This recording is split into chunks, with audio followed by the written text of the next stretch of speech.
Hello everyone, how are you doing? This is MD Tech here with another quick tutorial. In today's tutorial, I'm going to show you guys how to go about adding links to your TikTok video or post. So this should hopefully be a pretty straightforward process here, guys. And without further ado, let's go ahead and jump right into it. Now you'll have to go ahead into either a draft or a new post. I don't believe you can modify an existing post that's already been posted.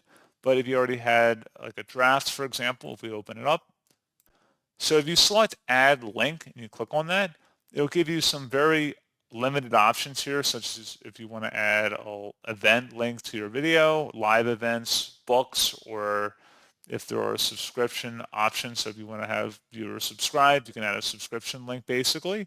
So you're pretty limited with links. You can put stuff in the description right here versus right along description. You can copy and paste stuff in here.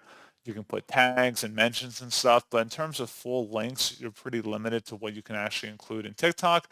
Obviously, it's a security thing. That's why they're only limiting you to certain features, but just something to keep in mind. But pretty straightforward process on that, guys. And as always, thank you for watching this brief tutorial. I do hope I was able to help you out, and I do look forward to catching you all in the next tutorial. Goodbye.